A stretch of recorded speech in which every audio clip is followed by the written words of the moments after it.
welcome as our guest Ariel joins us as he sips his tea. Welcome to WTF Us, our awesome show where we look at our country in a non-divisive way and try to share credible, solid information with you to have a good discussion.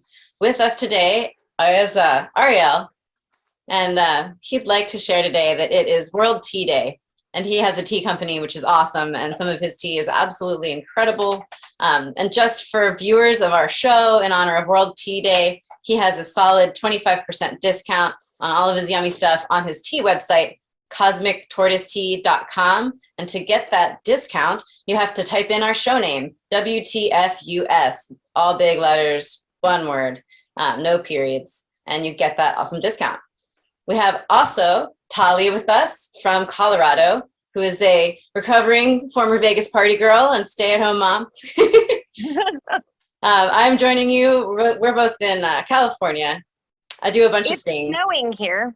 Oh my gosh, snowing in May, and then we have our May, end of May. I'm wearing a sweater. Yeah, well, that's kind of nice. It is hot here, so I'm a little envious.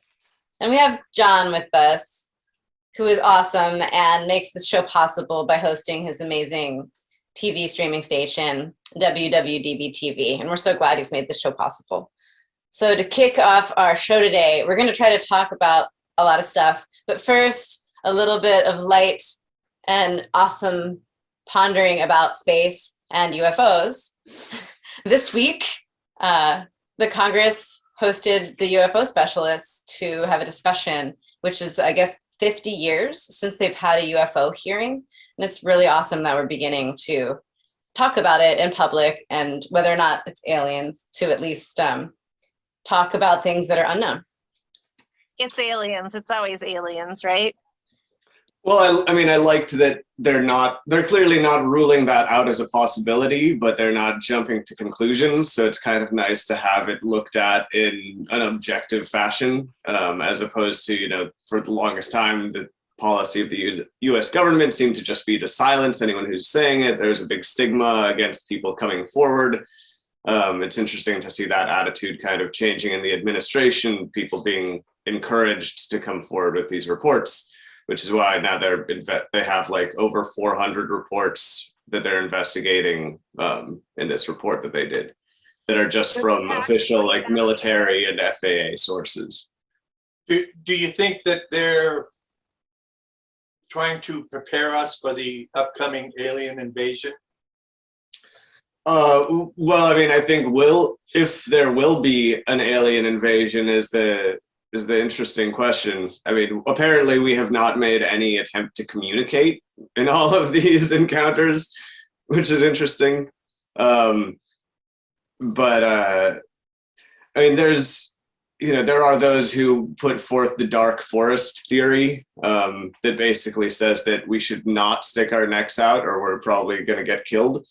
But, if some of these sightings are actually aliens, then it's clear that there's advanced technology that we don't really have an understanding of at this point that could probably be used to pretty easily destroy us if they so cared. But they haven't yet, us, so. which says something, but there also hasn't been a very clear attempt at communication, but that could be because you see, if you look at that hearing, that it always has to be framed as national security. So, and you could kind of see the person doing most of the talking, realizing that he had to sort of structure things in that way. And a lot of the representatives were basically asking questions as far as, their most important point was that this not lead to Russia or China getting some sort of technology before we do.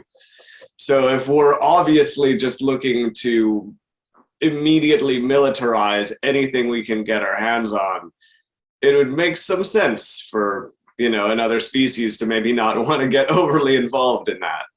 Well, I think it's pretty much common knowledge that we will not be contacted by aliens until we develop warp drive capabilities. I mean, if we're dealing with species that obey the prime directive, but that's right. Right. I mean, there's a feeling that maybe we should not be trying to contact them. If we do, like, if aliens contact us, it's because their technology is way better than ours is. Wait, we're sending dick pics out into space. Right. That's I mean, yeah, we did send That's the gotta Voyager piss probe. somebody Like off. we have had at least, that in terms of trying to like put our best foot forward. But yeah, we've been sending dick pics and I Love Lucy and reality TV for years. Like we might want to. No wonder they're not contacting us. Yeah, like we want to figure out if we actually want to have some sort of strategy of if this happens, or Dude, we have a space force, so we're covered. Right. Well, I really hope that they just, that they're just kind and trying to make sure that we don't kill each other. And I feel like there's been some, suggested phenomena about different nuclear sites being deactivated during the Cold yeah, that was War. real interesting. Potentially, they're out there with their final finger on the let's guide this civilization to fruition and just make sure that interfere as little as possible, but make sure that they don't destroy themselves, because I think they like our entertainment. If they're anything like we are us, their TV show. We're like, we can't have this show end. Let's just make We're sure. the one species in the universe to have developed reality TV. right, they're gonna come help us because they want to see what happens next on Love Island. Right. And that's what we should do. We should start right now telling them what's going on here. Because I think you got a whole list of things you wanted to talk about today. Yeah, I know. Rachel. So Yeah, but if we get into all that, I mean, is that actually going to be encouragement for them to come hang out? Like, do we want to be just blasting and putting all our problems on blast and letting them know what a fuck up species we are? but no, I think that's the best way to start a relationship is Right. get all your baggage out on the table and say, here it is, So we've got these skeletons in the closet. Right, We yeah. have constantly, especially in our country, people going out with guns and gunning each other down. Right. These mini Well, massacres. if they're anything like us and they're trying to get here, it's because they want our planet. So we maybe should make it seem really shitty. So that's kind of in keeping with the dark forest theory, is basically that any civilization to have expanded must be an expansive civilization, and expansive civilizations have increased need for resources, so it'll all be a giant resource grab. And we shouldn't stick our neck out with dick pics and I Love Lucy and reality TV blasting into space. But we've already been doing that, and it's too late to say we shouldn't do that. Yeah, if any of these sightings actually are aliens, then it seems like they probably have sufficient technology to have destroyed us for a while. So maybe they're just waiting till we display a clear, certain threat. Maybe they're still giving us a chance. Or maybe the whole dark forest theory is not quite accurate and the universe is not as scary and evil and aggressive a place as many people would. There was a great, I think it was a Twilight Zone episode many years ago, where the human race was contacted by an alien race. And so all of the world leaders, got together and were trying to develop peace treaties and show the aliens that we can get along and we should be part of their whole thing. And it turns out that they were going to kill us because they had put us here to train us to be killers and all that stuff. And we failed the test by all of this peacekeeping crap.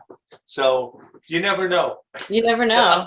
I mean, this week I went to visit the California Academy of Sciences and went to the planetarium, and they have a new planetarium show there called Living Worlds, and it's narrated by Lafayette from Hamilton, and it's super awesome. I love the planetarium, but it was a whole show based on what they're doing right now to look out into space to find other worlds like our world that show signs of life.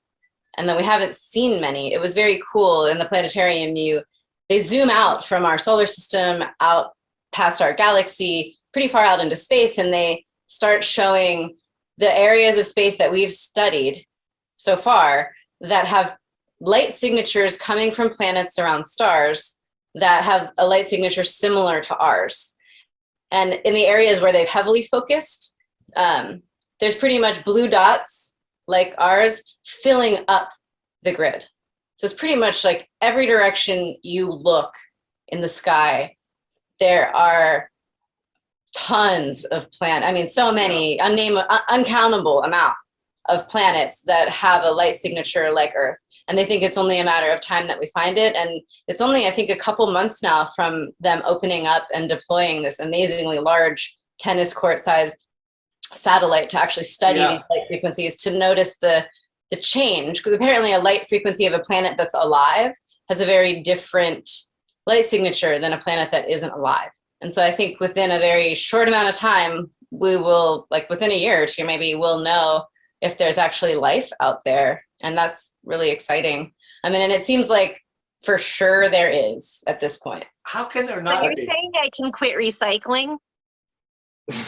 What? You know, well, whether or not we could get to it or whether it could get to us Well- is a little. Well, you probably should, if you believe that other species will be coming here in search of resources, yeah, you probably should quit recycling. Unless their resources are plastic, in which case, actually, yeah, given that probably would be a resource that our planet would have more than most other spots in the universe. Well, So, we we might want to keep recycling and keep our plastic to a minimum. But as human yeah, I mean, beings, we're finding, I think we've got thousands of Earth-like exoplanets that we've discovered at this point, and even out like around non-sun-like like systems. Millions. It's like millions. It's so Yeah, many. I mean, it's an that's- uncountable amount, like specks of dust in air or something. Well, and we've got, 400 billion stars in our galaxy. If you look at the Drake it really all depends on how rare life is when given the appropriate conditions. But we're seeing more and more evidence that it might be more and more common than we thought. I mean, I'm going to give it like a year or two with this big satellite. The cool thing about it is that it has a shield. So it can actually like put a thing in front of the star that it's studying, so that then the light signatures from the planets are more clear because they're blocking out the big source of light, and they can see the light from the planet a lot more detailed. So I really think once they open up this satellite, they said it's already out in space. They're just making minor adjustments to it before they start using it. And we'll probably start seeing it within the next year or two. And if seeing the Earth from space the first time, that little blue dot put life on Earth into perspective, maybe this will be another sort of consciousness shift in our perspective, which I think we sorely need. definitely. Do you think that that'll be the whole, will that bring us together as a race, or will it tumble the world into chaos and madness? Which way are we going to go? Spell out fuck Trump. Like this can kind of take us into our next subject, but I feel like at this point, most of the world is at the whim of the media that we're shown. And I think that if the media, they've buried incredibly significant stories underneath the pages of gossip to distract us from what's happening, to pass laws under our noses in the night without us knowing, to take away our rights. And I feel like if we don't wise up to the reason that we're being pitted against each other, that it's not to benefit the many but the few, and that we can actually see through those lies. I mean, this kind of going into talking about the Great Replacement theory, which has been popular in Europe. It's rising to popularity again in the US, but it's been used in our country for a really long time to sort of justify the oppression of minorities, and used by the political parties that stand to keep their power. It's always rich white men. Sorry, John and Ariel. No, but Okay, you're not rich. Fair enough. the real situation is the people that are pushing that theory are the ones that are the most guilty of it. Well, the people pushing that theory are the ones that stand from pitting us against each other.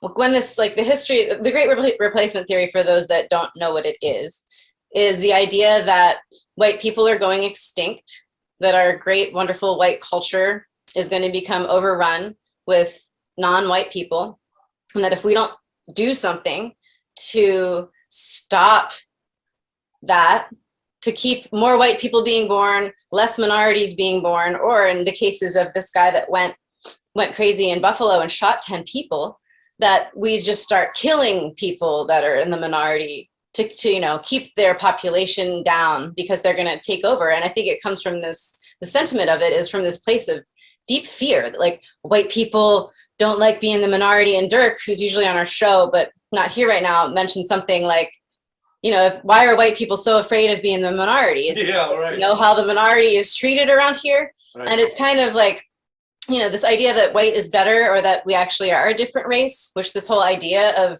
different race, even though we're all Homo sapiens, is even a horrible concept. It's just a melanin pigment in your skin based on your evolution and your geography, pretty much, like nothing to do with your DNA. We're all human, so Well, just even that idea. 3 of us don't even fit into their idea of white, when they're marching with tiki torches, chanting "Jews will not replace us." I'm the whitest person around, but yeah, and I mean, Jews were made white. I think. I mean, it's kind of funny because in Europe, when they were chasing Jews away, Jews weren't considered white. Even Irish people, like poor white minorities, weren't even considered the kind of white that was originally intended in this theory. But they started including more white people, or people that appear white, to pretty much encourage more people to vote to oppress other people. And so, typically poor people shouldn't be voting to oppress other poor people, but by pitting us against each other and using race as one of these ways that they've done it. I mean, really, this started, there's such an interesting history of this, but when they started giving Black people the right to vote in 1867, starting to be recognized by this Military Reconstruction Act, allowing Black Southerners to register to vote, this quickly turned into Southern states finding a way to prevent Black people from voting. And in those years they did this, the Attorney General at the time oversaw more than 1,000 cases against the Ku Klux Klan, because this emboldened people to start attacking Black people. And it was absolutely horrible. These people called themselves redeemers, and it actually inspired Black people to actually move out of the South. About 20,000 Black people migrated north, and they were accused, the states that they went to, Indiana was a big state, were accused of recruiting Black people to come there because they found that Black people voted for, guess what, social services, education, the building of roads, social services.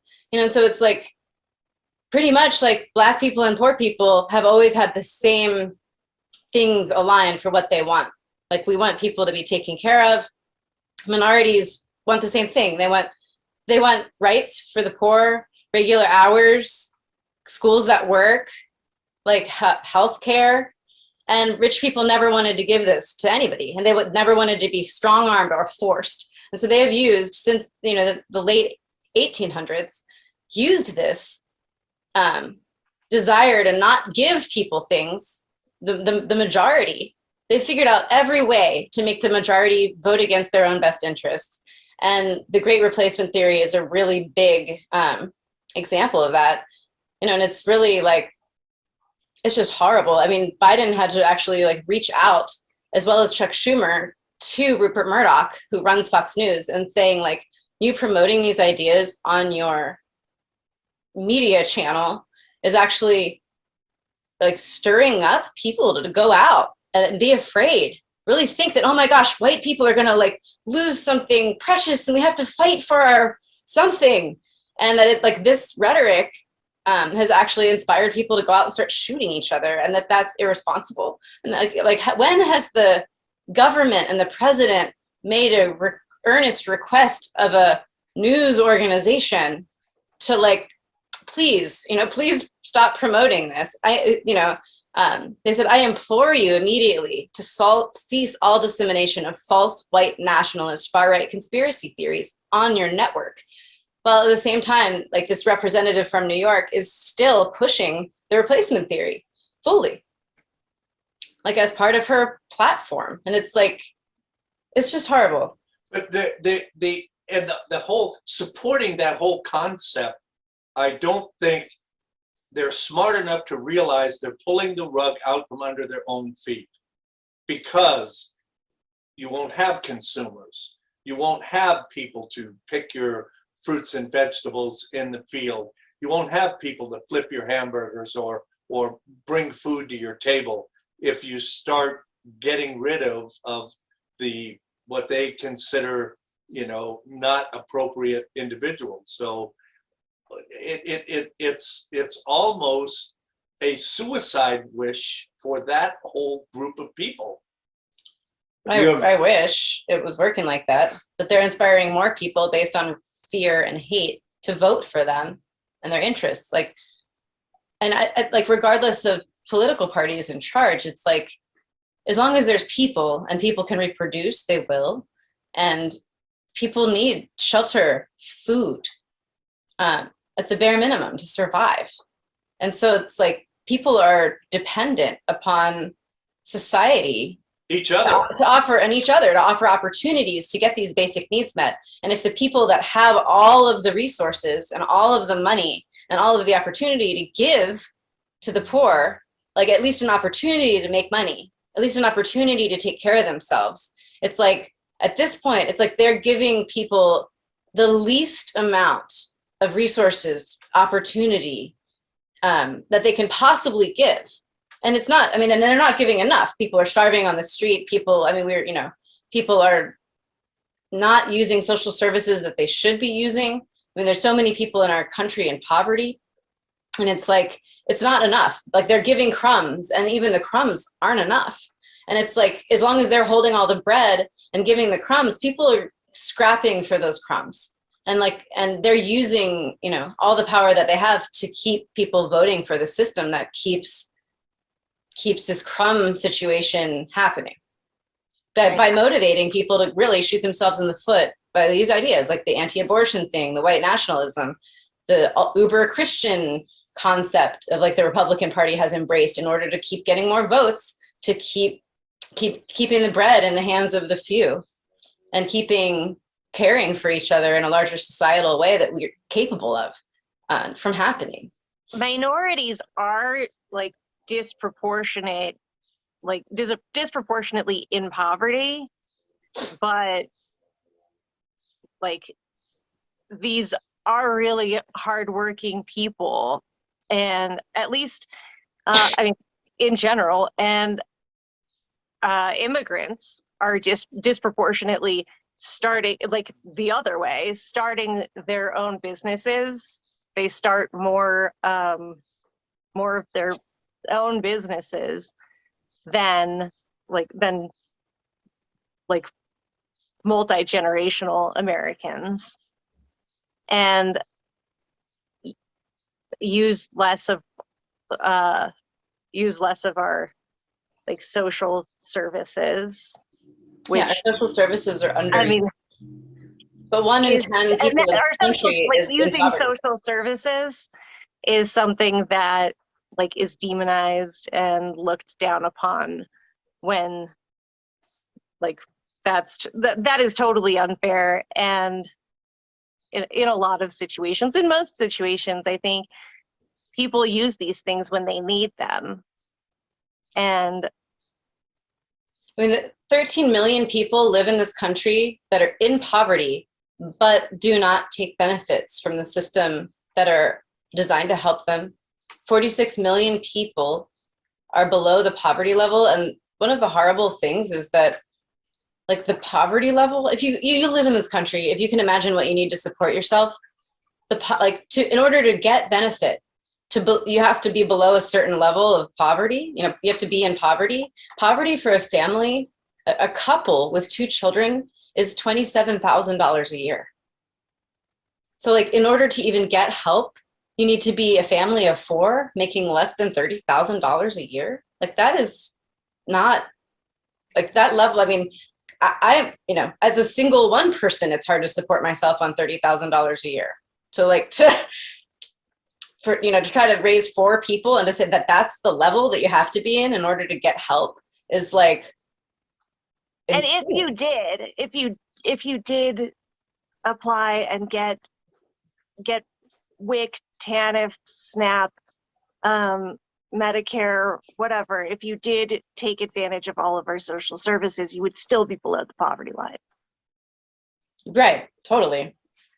I mean, and it's, even for But to every make it 100 out families that in this our is country something that are in poverty, only 21 out of 100 are getting help from TANF. They're even getting assistance from the cash support system that provides. So it's like a lot of people aren't even qualifying or taking advantage of the systems that are there to help And them. most of the people who are using social services are not minorities. And it doesn't even come close to the disparity in welfare, or I'm sorry, not welfare, but in poverty. Yeah, the info on this is, different people receiving food stamps, for example. White Americans receive 37%, the largest group that receives food stamps, followed by Black Americans, 26%, Hispanic Americans, 16%, and Asian and Native Americans at 5%.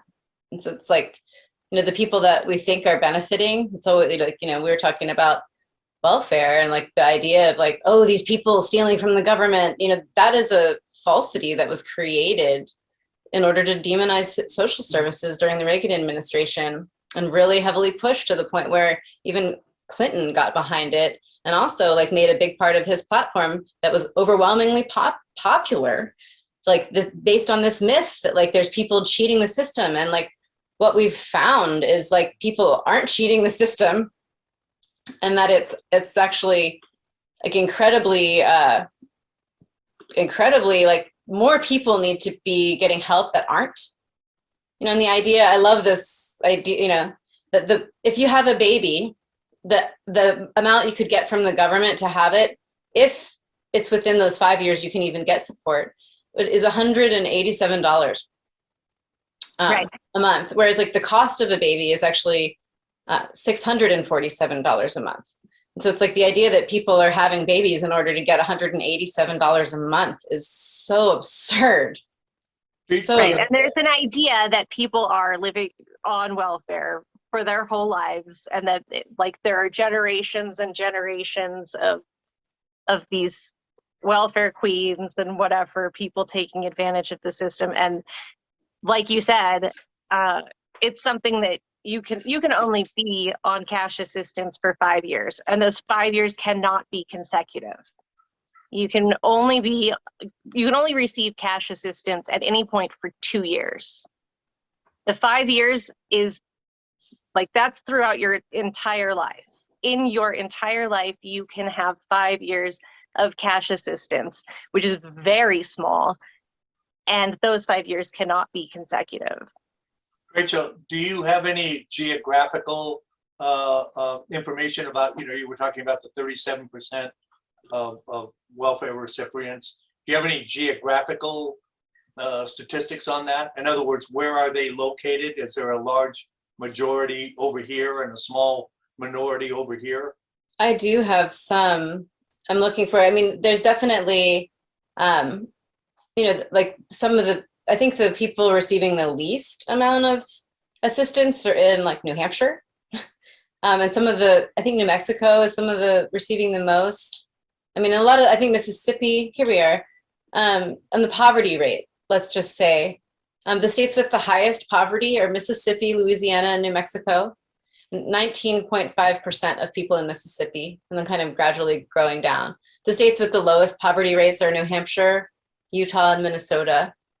In Mississippi, nearly 1/3 of all children are in poverty. In their country, 1 out of 10 people are in poverty. This means it's sort of like minimum wage. It's you can't actually live in most cities in this country on minimum wage, and that really shouldn't actually be what minimum wage is. We need actually a wage that would support people enough to get by. And same with the poverty level. The poverty level being, I think for one person, it's $10,000 a year, $12,000 a year. Is that right? I forget. It's maybe $12,000 a year to get support. you know, and for a single person, I think the only support you get, even if you're below poverty level, is food support. And that's maybe like $200 or $250 a month. And if you start making anything, they decrease that support. And it's like, you can't feed yourself off of $250 a month. And I mean, they're saying most people that are getting government support are, I mean, so we should talk about what is welfare specifically. Yeah, what does welfare include? So welfare is government supports to help citizens meet their basic human needs, such as food and shelter. In the United States, there's 6 major welfare programs. They are SNAP, which is food assistance, and social supplemental security income. There's the earned income tax credit, which everyone gets, but we don't say like middle-class white American families are welfare queens because they're getting an earned income tax credit on their tax return. Like nobody looks at that as a handout really, but that is a welfare program. There's housing assistance and Medicaid, and as well as TAMF, the temporary assistance for needy families. And then there's entitlement programs. So social supplemental security income is a huge part of welfare. There's entitlement programs, which are also considered part of social support, which are Social Security, Medicare, unemployment, and workers' compensation. But that's for budgeting purposes, right? Yeah, like these are all the programs. I mean, that's why they're lumped into those categories, or that category of welfare. For budgeting? Yeah, for budgeting. Yeah, and I mean, entitlement programs are, it's, you know, it is government support, but it's looked at in a different way. Because it's not a direct handout in a sense. It's not a direct support in the way that like Medicaid is, or like food assistance benefits are. But it's like between Social Security, I think I have a bar graph of it somewhere. It's like between all these services, it's like Medicaid, you know, in terms of estimated welfare spending, the total spending for welfare in this year is $1.3 trillion.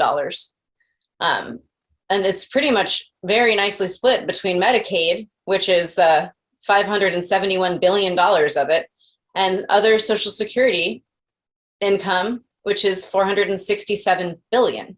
So even this support that people are so concerned about, like housing, food and nutrition, even that's, you know, food support is 165 billion, and housing is 81 billion. It's like a drop in the bucket compared to the amount of money spent on Medicaid, which it's interesting, like over 50% of Americans believe that spending on Social Security needs to be increased. You're saying that Social Security, what they're saying is that Social Security benefits need to be increased. Yeah, 50% Right. of Americans, when polled, the Pew Research Center polls, that believe that we need more. Right. Well, but Social Security is something that most people have paid into their entire lives. Yeah, and people They've contributed to want that. to get it back, but I mean, a lot of Social Security also, there's supporting people with disabilities is a, Right. is a big chunk of that haven't and veterans benefits, which haven't necessarily paid into it the amount that someone else receiving that, like the peak of the max Social Security. I think if you have disability, you get your max Social Security potentially, even though you haven't necessarily paid into it that max because of disability. Right. The Kind of amount that amazing. you have paid in does affect the amount of SSDI benefits that you get. So I It does. think maybe that's a reason that people have less of a problem with it. But Whereas But there is a base minimum level that you get regardless of how much you've paid in, and it isn't enough for people to live on. right, of course not. But I think that people have less of a problem with that than something like food assistance or cash assistance. You know, people think that cash assistance is just going to people who don't feel like working, which is another part of that is that that's not an option if you're on cash assistance. you have to attend meetings regularly where you have to talk about what you've been doing and how to get a job, and you have to provide proof that you have applied for a certain amount of jobs, which you can't just bring in like a copy of applications that you've turned in. You have to apply at places like Walmart, Home Depot, whatever, where you actually apply online, and that information is available to that program. Well, getting back to Social Security is I collect Social Security because of my Right, age. so do I. Yeah. I will never live long enough to collect the same amount of money that I paid in over my lifetime. Well, and if you paid into it and you put it in a 501k, it'd be worth a lot more than giving it to the government and having Right. them give it back to you without any appreciation or interest. Right. Well, And you know, the government has borrowed from the Social Security Fund numerous times and never replaced that money. So this is a great statistic. The amount of people in our country on some form of welfare is 59 million people. That's roughly 19% of our population. Among the adults enrolled in Medicaid and SNAP, 72% of these people worked in the industries of education, hospitality, retail, manufacturing, and business services. a teacher just starting out now Yeah. averages about 32,000 a year. And you can't buy a house. You can hardly rent a place anymore for that kind of money. I mean, if you go someplace to rent a place or lease a place or buy a home, you have to have you have to make 4 times whatever that rent is. If your rent is $1,000 a month, you have to make 4,000 to qualify. And Well, I think teachers and the way that we've structured our society are just below like wait staff and garbage men. right. But Well, those are incredibly important parts of our society. But they're not important to people that have money because they No, I understand they that. get their own education, they pay for private education, and the more you educate poor people, the more they vote to benefit themselves. So according to them, like they want to destroy education. Because Sure, like when you can't educate people, how are they going to know what's going on? right. They I only don't want even to think that educate. that's true. I think that lower class people, a lot, end up being sort of brainwashed into this wanting to be better than somebody. Of course. I mean, that's where white privilege comes in and turns into people voting against their own interests in order to oppress minorities that they've convinced are the bad guys. Yeah. Well, when I moved here, I was really interested because everybody's trying to hire right now. So there are now hiring signs all over the place. And I think that minimum wage in Nevada is like $7.25 still. And people are always talking about how great like In-N-Out is. In-N-Out pays $12.50 an hour. Ooh. And so people are always like talking about what a great employer they are. But driving around here in Colorado, you'll pass McDonald's, even whatever, and it says now hiring $17 an hour. And I was like, wow, that's a huge difference. And apparently that is minimum wage here, which is awesome. But when I sat and thought about it, In your city? I think it's all of Colorado. So I thought that about California, but San It would be Francisco has a higher minimum wage than Santa Cruz. And so I didn't. That would be a state thing. So yeah, anyway, it's $17 an hour here. But when I sat down and thought about how much you would actually be making, like, what does that cover? I mean, well, if you drive 20 miles to get to work, that covers, like your first hour just goes to pay for your gas. Yeah. And If you take a train, it's like there are trains, it's even more expensive to take a train. We have some train system. Yeah, it's really expensive to live here. Also, When your commute to work and your lunch that you have to eat while you're there costs you 2 hours of work, that's not an okay ratio. Yeah, I don't know. I mean, I never really think about that. I never thought about it in Nevada. So what's But- your guess of 59 million people? How many government benefits frauds there were in 2020? Out of 50 million people, how many fraud accounts did they find? People defrauding the welfare system? I mean, it's 8. nearly impossible, especially like 8. something. 8. Well, especially for something like cash assistance where you actually have to show up. It's And- hard. I mean, it's about as many accounts as there have been of actually proved voter fraud. Almost none. Out of 59 million people, 274 were accused of found guilty of fraud. It's like nothing. Yeah. The amount of And people cheating is nothing. those Right, I people mean, were if you- probably part of the system. If you They didn't worked for the need- welfare. I mean, there It's are actually people out there who- 46-year-old men on average. There Really, are 46 Highest year old men. percentage of cheaters. there are people who need different welfare programs who don't get them. Yeah, Because 13 million people people live in understand. poverty and don't get any help. 13 So million. I can't imagine there are a whole lot of people out there who don't need those programs, who want to actually go down to the welfare office and go through all of that. I mean, in our country, it says like data from the Urban Institute and the government website about welfare. There's an estimated 72% of people in our country that need financial help from at least one welfare program.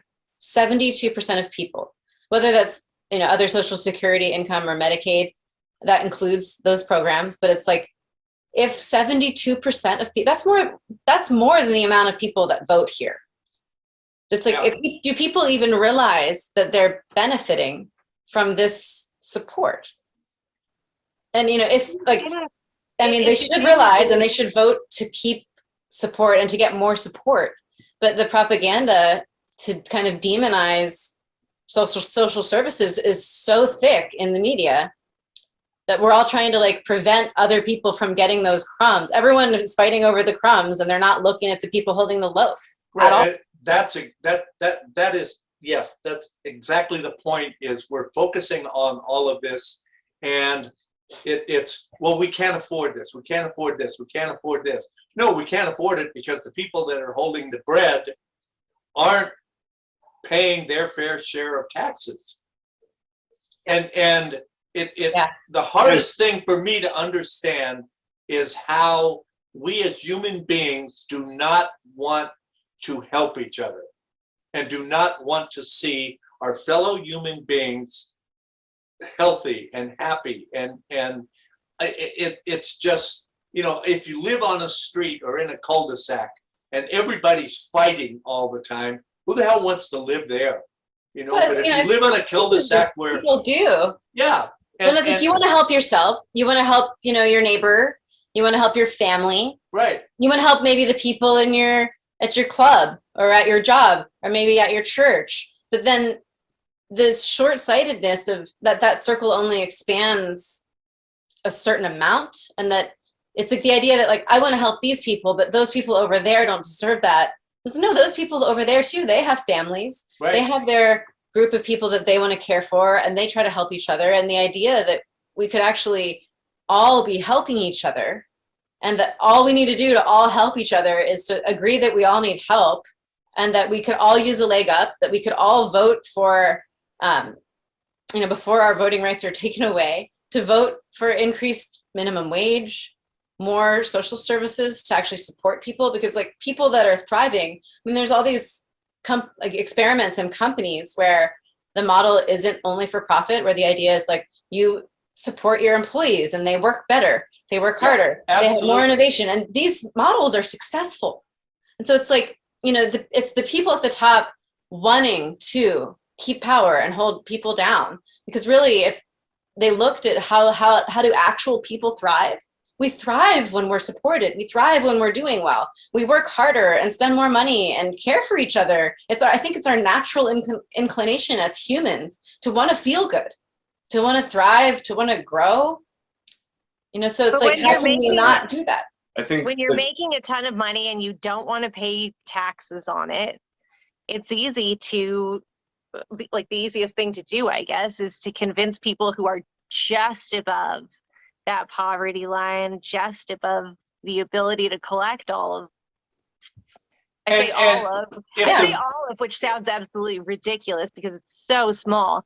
But if you can convince those people that the people who do collect benefits are lazy, taking advantage of the system and whatever, then like the people just above the poverty line will agree with you and think think you guys are the same.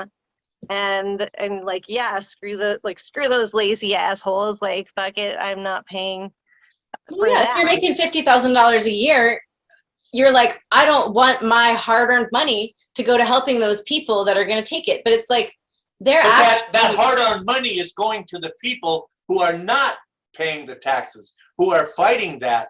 That's where your money's going. Your money isn't going to the other people. It's going in the other direction. You talked about, you know, how you don't understand people wanting to see other people go hungry, and I don't think it's people wanting to see other people go hungry so much as just the like fundamental scarcity fear mentality, which is understandable when you don't have enough to eat.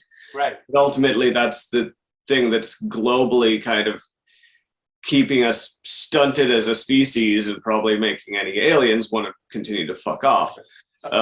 You know, as long as you're afraid that there's not enough to go around and that if there's only one loaf of bread, then you're probably going to want it for you and your family and screw everyone who isn't in that inner circle. I mean, that's kind of like Confucianism is all based on like the societal hierarchy.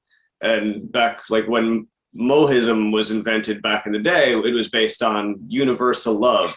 And it was seen as a radical, super dangerous idea that would potentially lead to the utter downfall of society because it eliminates the structuring. It eliminates the I take care of my own first and fuck everyone else. But many people see that structuring as the fundamental basis of an orderly society. But I think it's also appealing to feel like you're better than somebody. In the Marine Corps, we used to call that "hooray for me" and "fuck you." But that sucks. Well, and I mean, I think if the people giving money, you know, paying taxes saw that, like, oh, I'm paying taxes, but I'm going to be taken care of. I'm paying taxes, but I'm going to have health care. It's actually that if it was actually fair. And like if the people at the top were paying the same thing as the people making $100,000, if those people were also paying even 15%, 20%, 30% tax, they're not paying any of those amounts. They're paying 8% on average. If they were paying 30%, like the person making $100,000, you would see that in society. The roads would be good. The healthcare would be good. The schools would be good. The people paying taxes and it was when benefit. the tax rates were that high on corporations and high earners back in the 50s. That's why this country blossomed. Right. Yeah. That's why we thrive, is because that money was going to, you know, the old saying about high tide lifts all boats. We need that again. We really do. I think that high tide at this point lifts the aircraft carriers and battleships a hell of a lot more. I mean, in the 50s, the military-industrial complex was still to a certain extent in its nascency. I think at this point, you know, it's debatable whether increased funds going to our government would actually go toward things like roads and social services, or whether that would just be more money thrown at the already gigantic bloated military budget just because that's what we do and it's what can sell and it's what Republicans can sell to their base. Well, it's always a balance. It's like we fund the military, we do a ton, but we also need to fund other things. And so it's like it's always a compromise. But in that compromise, all poor people shouldn't always be getting the short end of the stick. Okay, so here's my question. If we did go the other way and supported our population, not just in this country, but worldwide, because there are countries that do that, if we supported that and we looked out for each other and we took care of each other, we wouldn't need the fucking military budget.